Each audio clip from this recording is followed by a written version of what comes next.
Shalom, selamat pagi anak-anak Ser. Hari ini kita belajar pendidikan agama Kristen. Sebelum kita memulai pembelajaran ini, mari kita bersatu di dalam doa. Ya Tuhan Allah kami yang hidup, kami mengucap syukur buat kasih anugerah-Mu yang telah Kau nyatakan bagi kami. Berkat-berkat-Mu yang selalu baru kami rasakan ya Tuhan.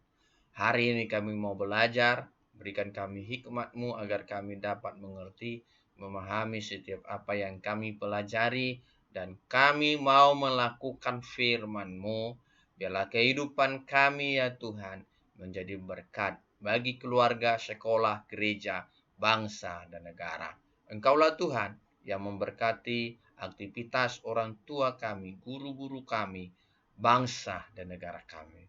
Di dalam nama Tuhan Yesus Kristus kami sudah berdoa dan mengucap syukur. Haleluya. Amin.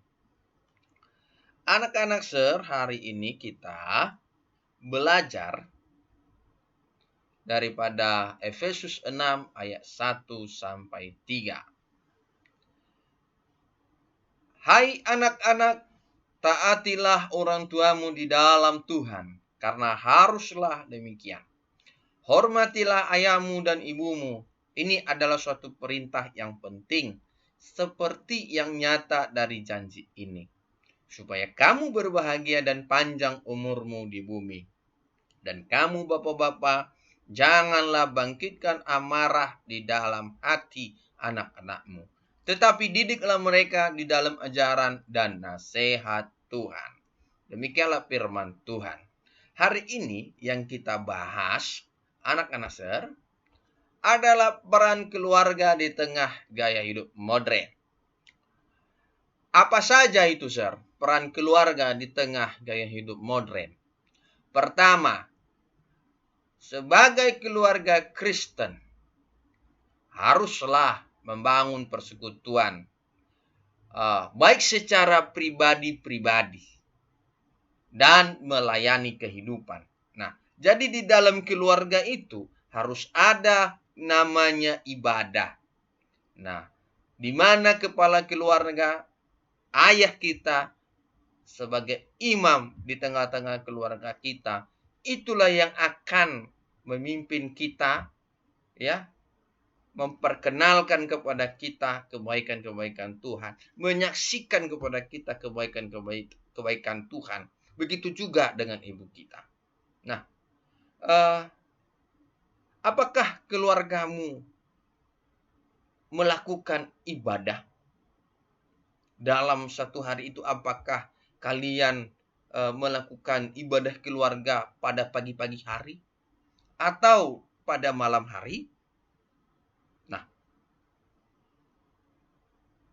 anak-anak Ser, penting bagi kita untuk membangun sebuah persekutuan kepada Tuhan. Ya, tidak dapat kita melakukannya sendiri. Kita harus bersama-sama. Artinya apa? Supaya kita bisa semakin lebih kuat. Yang kedua, kalau di dalam persekutuan itu, ya, ada kasih. Karena di dalam persekutuan itu diajarkan kasih. Nah, kalau sudah berbicara kasih, di dalam keluarga itu haruslah mampu saling mengampuni, saling membantu, saling menolong. Karena kasih itulah, ya, dasar bagi kita di dalam keluarga yang mempersatukan masing-masing anggota, yang memperkuat masing-masing anggota. Di mana ada kasih, di situ ada kepedulian. Di mana ada kasih, di situ ada kedamaian. Di mana ada kasih, di situ ada keadilan. Yang ketiga, ya, keluarga di tengah-tengah masyarakat, ya, haruslah ambil bagian.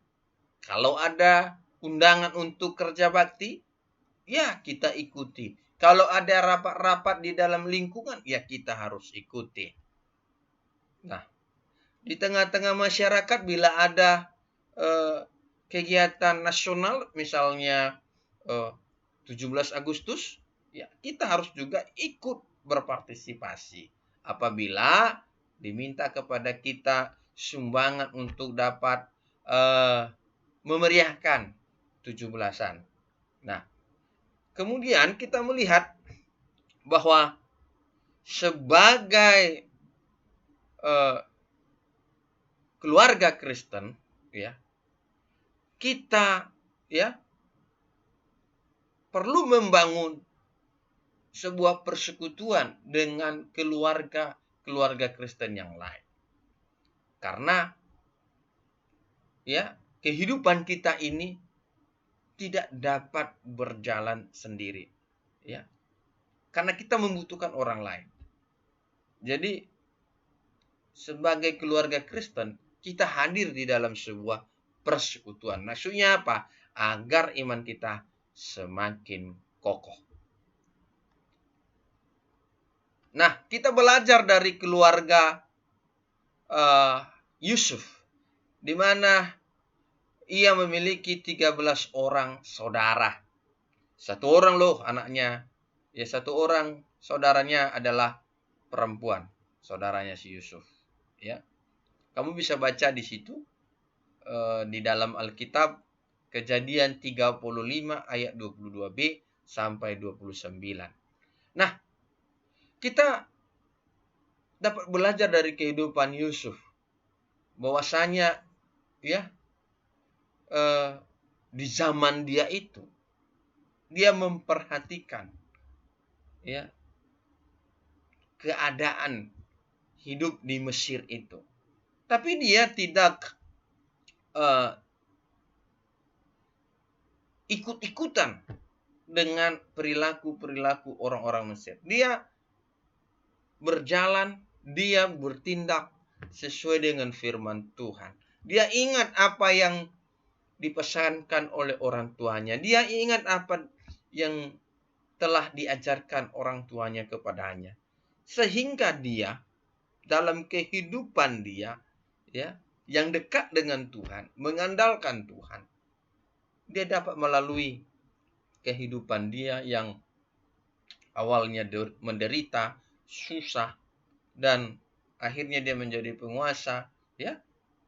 Jadi itu bukan hal yang mudah untuk sampai kepada dia menjadi penguasa di Mesir, orang kedua di Mesir. Nah, yang luar biasanya adalah dia mampu mengasihi saudara-saudaranya yang telah menyakiti dia. Dia mampu mengampuni saudara-saudaranya. Dia mampu melakukan kasih itu. Jadi orang yang memiliki kasih, orang yang memiliki kedamaian di dalam hatinya. Nah, anak-anak Sir,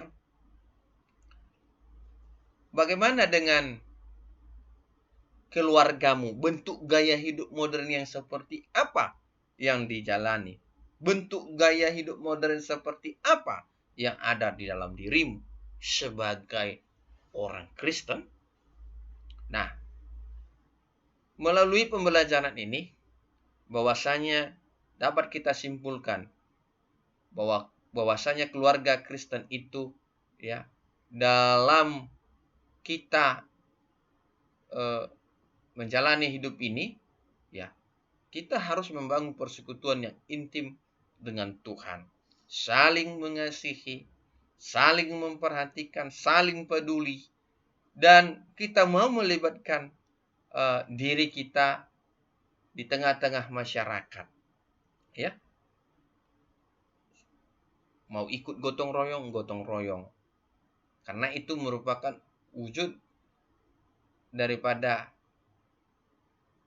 persatuan dan kesatuan, kepedulian kita terhadap lingkungan kita. Begitu juga dengan keamanan di lingkungan kita. Kalau keluarga Kristen hari-harinya penuh dengan pertengkaran, hari-harinya penuh dengan kata-kata yang kasar, ya, hari-harinya penuh dengan iri, dengki, keluarga itu ya bukanlah keluarga Kristen yang sesungguhnya. Tetapi keluarga Kristen yang sesungguhnya adalah di dalamnya saling mengasihi dan ada persekutuan ibadah keluarga. Anak-anak Sir, demikianlah materi pembelajaran yang boleh saya sampaikan. Ini tugas dan kerjakan sesuai dengan waktu yang telah ditentukan. Kirim melalui WA Sir. Untuk mengakhiri pembelajaran ini, mari kita bersatu di dalam doa. Tuhan Yesus yang baik, kami telah belajar peran keluarga kami di tengah gaya hidup modern. Tuhan, kami mau membangun persekutuan yang intim dengan Tuhan. Kami mau Tuhan hidup di dalam kasih-Mu.